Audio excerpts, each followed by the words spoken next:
Ironically, Plato is both the first literary critic and the first critic of literature.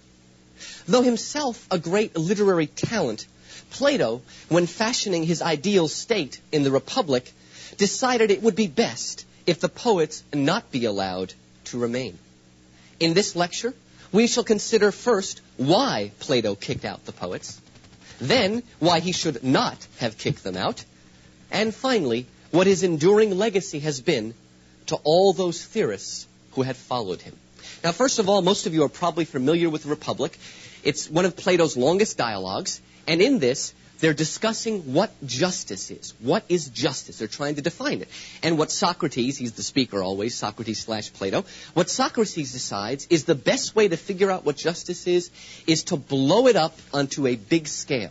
In other words, let's construct a perfectly just society or state or republic. Then once we figured out a just republic, we can work our way backward to a definition, a sort of abstract definition of justice. Now, once he starts to develop his republic, I guess he gets carried away. And he doesn't just describe the republic, he describes every detail of it. And of course, an ideal republic has to have ideal leaders. And so he spends most of his time discussing the education of the leaders of that society, what he calls the guardians. How will they be taught? And by the way, any of you interested in education, you have to read Plato's Republic, because it is the origin of education studies as well. Now, after describing in detail what the guardians should and should not read, in Book 10, he decides that for the good of all, that the guardians should not read poetry, and that in fact, the poets should be kicked out of the Republic. Now again, in the first part, I'm going to describe to you why he kicks those poets out. So let's begin there. First of all, why Plato kicked out the poets? Behind his reason is a deeper metaphysical, philosophical reason that has to do with Plato's concept of mimesis. You'll remember from Lecture 1, mimesis is the Greek word for imitation. Now, Plato's concept of mimesis branded poetry as an unreliable source of truth. And his Republic is all about truth and justice and perfection. Now, how does this work? For Plato, our physical world of becoming is but a shadowy reflection, or imitation, mimesis, of the unseen world of being. Many of you are familiar. Let's go over this quickly. For Plato, he turns everything on his head. For most people today, even religious people, this world is the real world. And up there is the shadowy world. Even if you believe in heaven, it's still sort of shadowy. This is the real world. Plato turns it on its head. Up there, heaven, what we call heaven, that's the real world. That's where everything is in a state of perfection. And he calls that world the world of being. Because everything there is perfect. It's in a state of being. It's not moving or becoming something else. It's perfect. And as many of you know, in the world of being are the forms. The ideas or perfections of everything exist up in the world of being. They are perfect, unchanging, eternal, and they are also non-physical, non-bodily. Now, our world, he calls it the world of becoming. Our world is a world of change, a world of death, a world of decay. Our world is not eternal. We're stuck in time. Things grow old and die. Now, for Plato, everything in our world of becoming is an imitation of something in the world of being. Plato's famous example, in our world of becoming, we have lots of different kinds of chairs, all different sizes and shapes and colors, but they're all recognizable as a chair.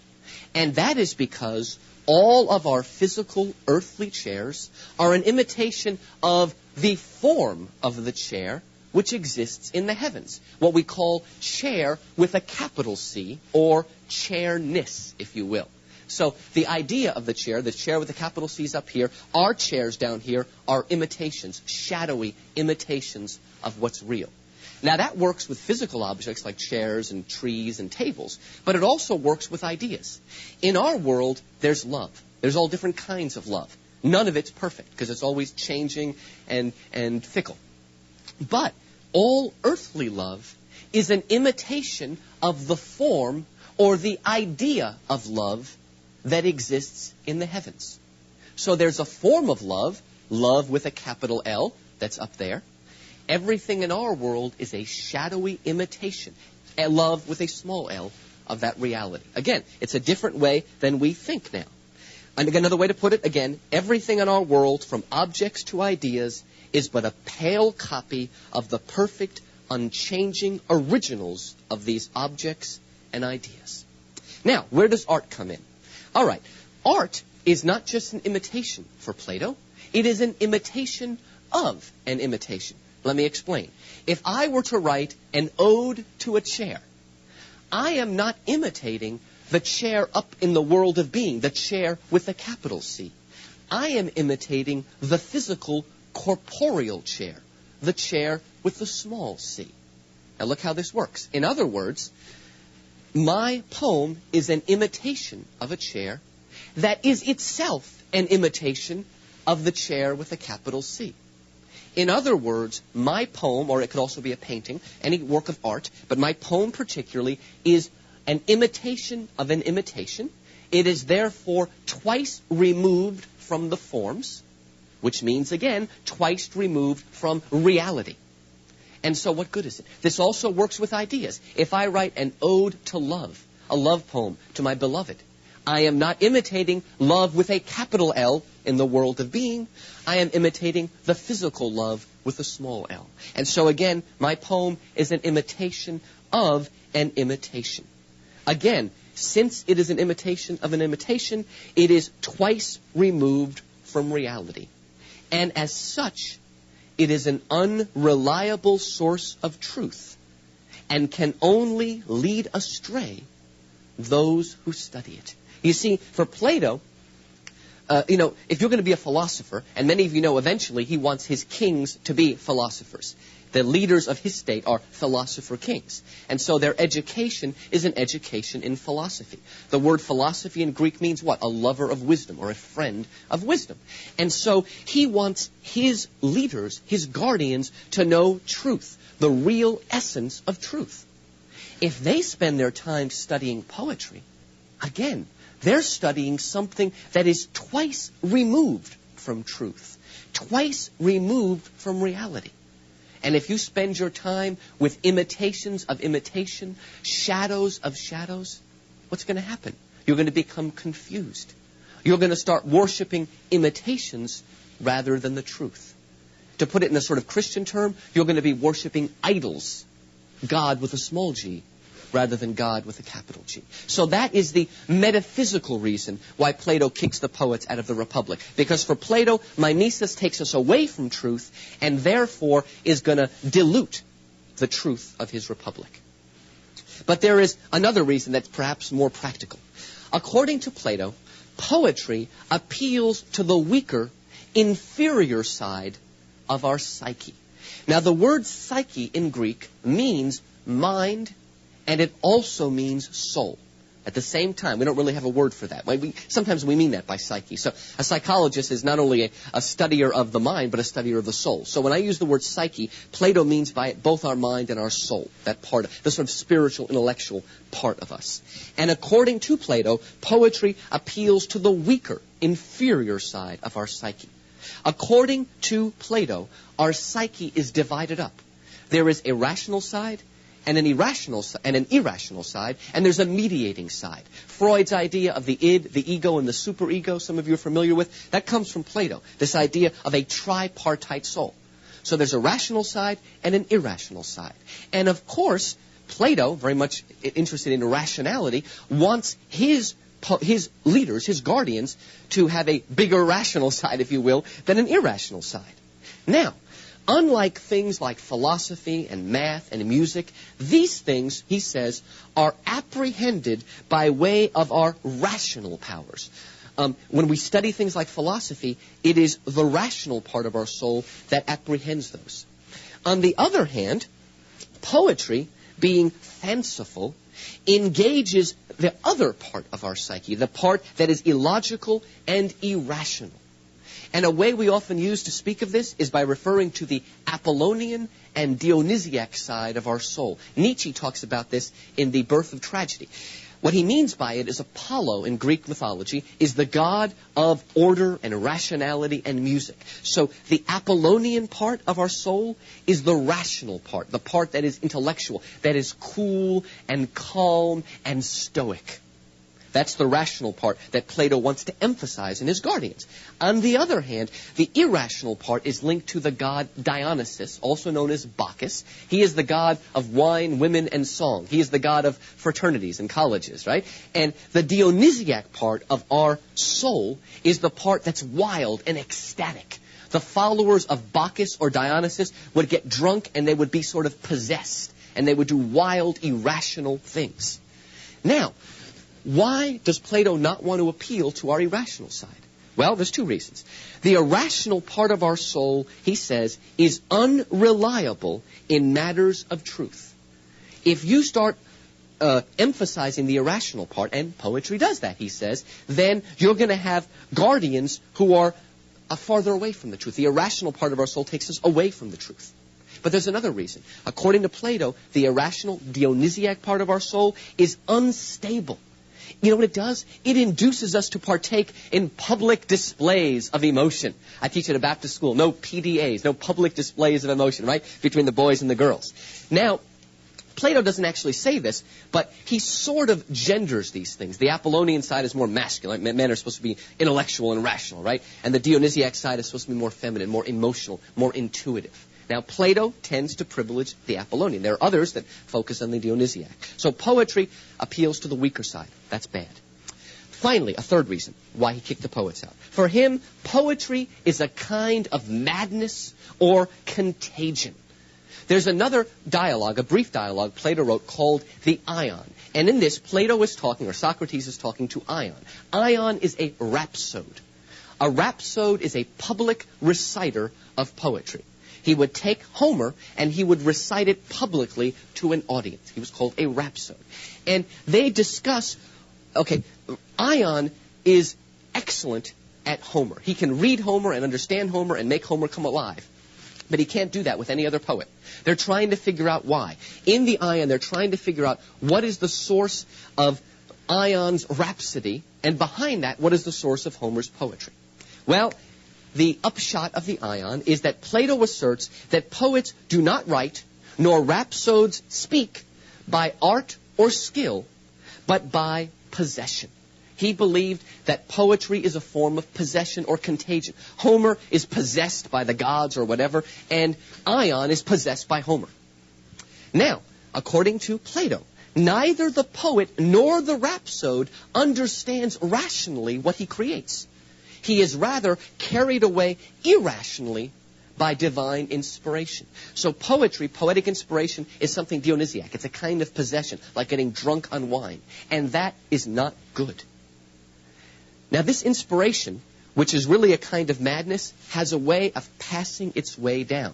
It starts with the gods, if you will. It passes down to Homer. From Homer, it passes down to the rhapsode. But from the rhapsode, it passes down to the audience. Plato uses a wonderful an analogy of a magnet with 3 rings. You know that you did this when you were a kid. You put one ring, and then you can attach another ring to the first ring, and they'll all string out. Well, there are 3 rings. The magnets are the gods. The first ring is Homer, the poet. The second ring is Ion, the rhapsode. The third ring is the audience. And so what happens is madness passes from one to the other to the next. You know what I'm saying? What Plato's saying? Poetry is like Woodstock, okay? It's madness. It's mass hysteria. And we've got to stop this, okay? None of this craziness. That's kind of a modern analogy for what Plato saw as the problem with poetry. Now, Plato does actually allow some kind of poetry.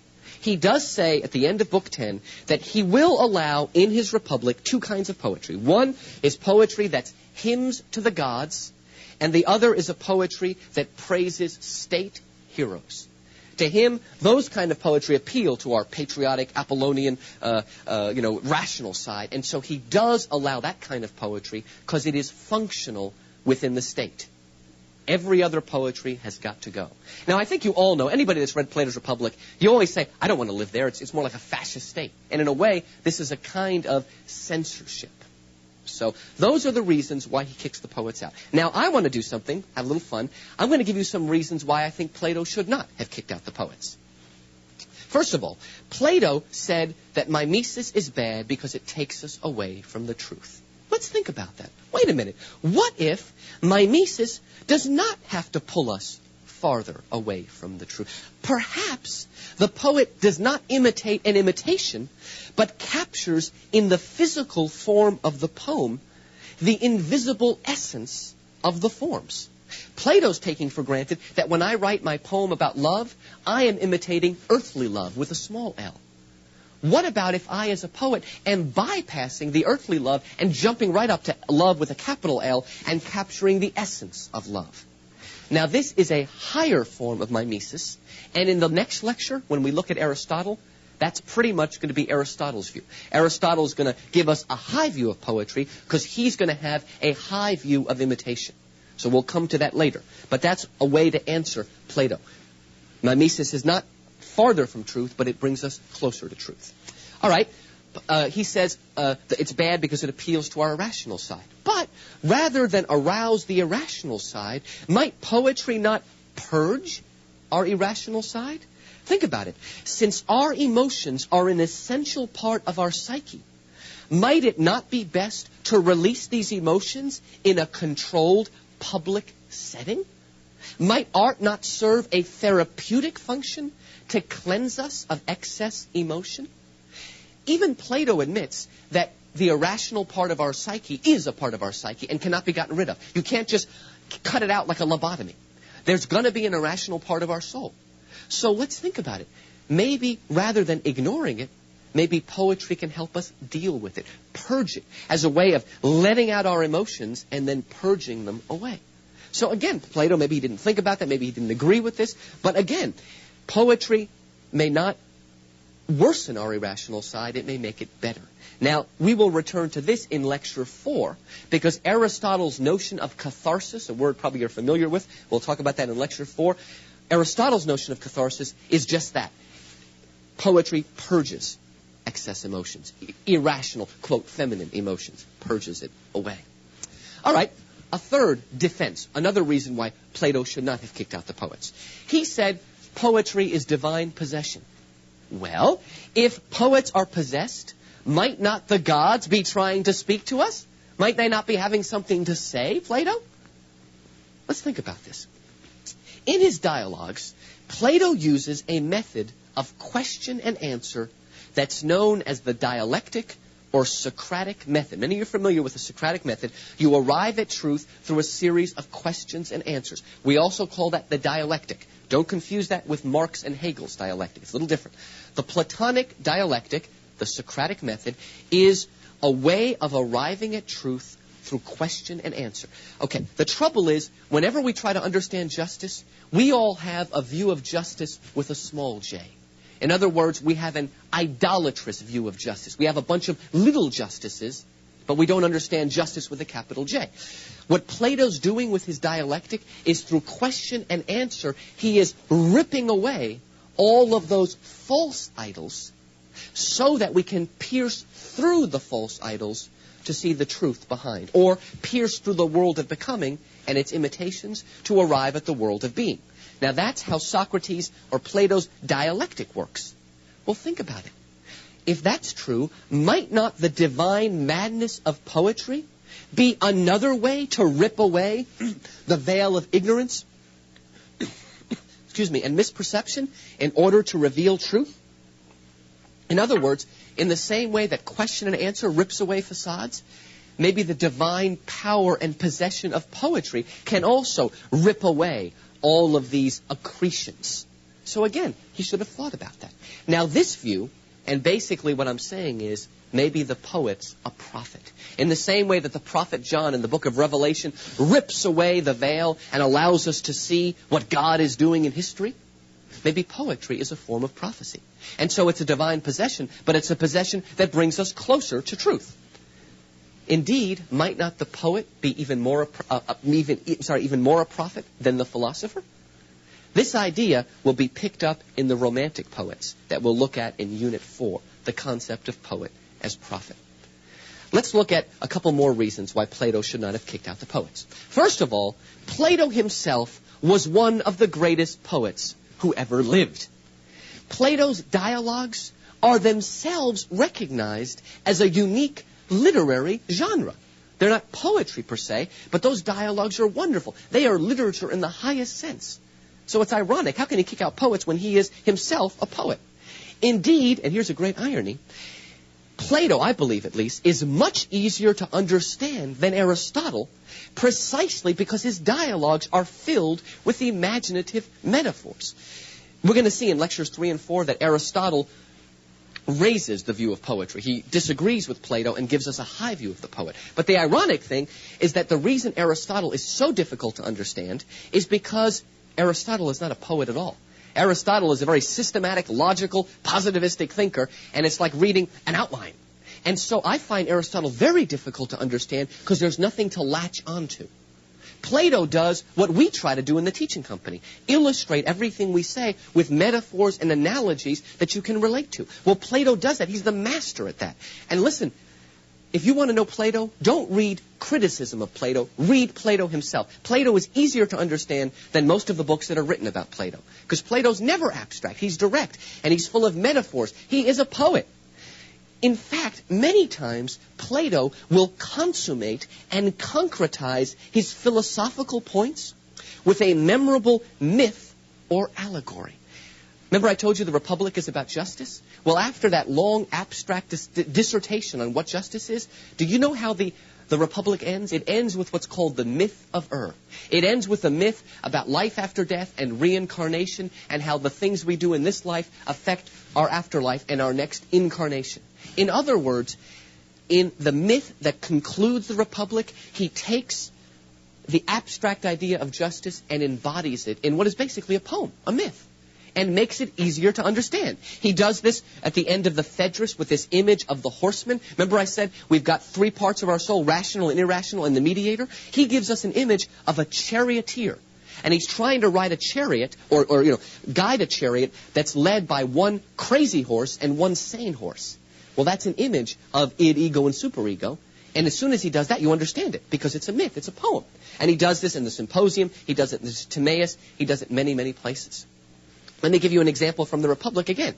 In the Republic, Book 9, the book that comes right before the kicking out of the poets, Plato makes political science come alive by describing the natural progression from timarchy, rule by the honorable, to oligarchy, rule by the few, to democracy, to tyranny. He describes that progression in terms of the tragic fall of a great house. Let me explain. If Aristotle did this, he would have spoken in very abstract terms about these different political systems and how one gives way to the other. But do you know how Plato does it? The poet, what he does is he gives us a man who is a timarch, and that man has a son who becomes an oligarch, and his son becomes a democrat, and his son becomes a tyrant. And so the natural progression of political science is embodied in the history of a family. And all of Greek tragedy is about the fall of a great house, the house of Oedipus or the house of Atreus. And so again, Plato's a poet. In fact, Plato's so-called ideal republic is itself a giant poetic construct. Plato himself says, many people miss this, he himself says that his republic does not exist anywhere and it was never meant to exist. According to Plato, the republic is merely a parable writ large, a way to uncover the nature of truth. By the way, do you know, you all have heard of the story of Atlantis, the myth of Atlantis? That comes from another one of Plato's dialogues. And he uses the Atlantis story to give us an example of a just society that went bad. And I really don't think Plato was suggesting there was a real Atlantis. He was using it as a poem, as an allegory, as a myth. So, I hope I've given you some good reasons why Plato should not have kicked out the poets, and these reasons will come again and again. Finally, in the last 5 minutes, I would like to explain to you Plato's enduring challenge to literary theory. Why do we always start literary theory with Plato? At the close of Republic 10, the book where he kicks out the poets, Plato issues a serious challenge. Plato says that he will allow the poets back into the Republic if they can prove by means of some formal defense that poetry is okay. Let me explain what he says. Again, he kicks them out, but he says, I don't want to kick them out. I love the poets. Plato loved Homer. He said, I don't want to do it, but I feel I have to.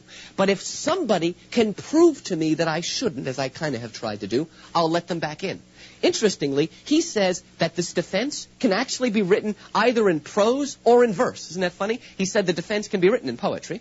And this defense, Plato says, has to prove two things. First of all, it must prove that poetry has a useful function in a well-ordered state. In other words, Plato says, prove to me that poetry is useful, that it can not only please, but teach, have a didactic function, and I'll let them back. The other one, you also have to prove, not only must you prove that poetry is useful, socially useful, you must also prove that poetry does not deceive, but rather enhances our knowledge of truth. And so we've got to defend poetry on both a moral and a philosophical level, if you want. Both that it's useful and didactic and can teach, and that it is not metaphysically unsound. And he says, if you can prove this to me, I will let the poets back in. Well, I want to claim here that this challenge that Plato lays down at the end of the Republic is the very reason for being, what the French call raison d'être, the very reason for being for literary theory. Nearly all critical theory mounts a defense in one way or another of the philosophical or moral status of poetry. In other words, almost every essay that we're going to look at in this course until the very modern stuff is going to be an answer to Plato in one way or another, proving the moral usefulness of poetry or the philosophical truth of poetry. That, in a way, you can almost argue that's what literary theory is. That's why it starts. It starts as a way to defend poetry. Now, there are two ways to deal with Plato, and we're going to see both of these ways as we go through our series. All theorists construct themselves in one way or another.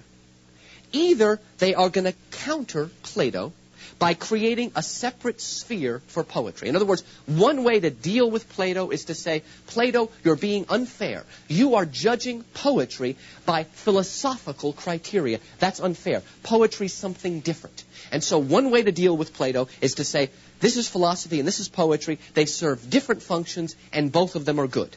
That's one way to deal with Plato. The other way, and I think this is more fun, the other way is to actually co-opt Plato. In other words, to present Plato as the highest kind of poet and poetry as the highest kind of philosophy. So in other words, one way to do it is to actually turn Plato on his head and say, we don't need philosopher kings, we need poet kings. And by the end of this series, you are going to see that poor Plato is going to be turned around and around and around in his grave. That poor man is not going to have any rest. Now, I've got to say, though, that I am glad Plato issued this defense, because by putting literary theory on the defensive, he made literary theory better. Why? Because after Plato, it won't do to say, oh, I think poetry is great because it makes me feel good. I get a smile on my face. None of that, saccharine, simple, Mickey Mouse thinking will do anymore. Because Plato says, if you're going to defend poetry, you've got to be as rigorous and philosophical, perhaps theological, as I am. And so what Plato did, again, is he added a kind of rigor or philosophical discipline to the whole art of literary theory. If you're going to defend the usefulness and philosophical truth of poetry, you've got to answer the master himself, Plato. And so you better do your homework, and you better be very, very precise. All right, in our next lecture, Lecture 3, we will turn to Aristotle, and we will look at how Aristotle gives us a higher view of mimesis.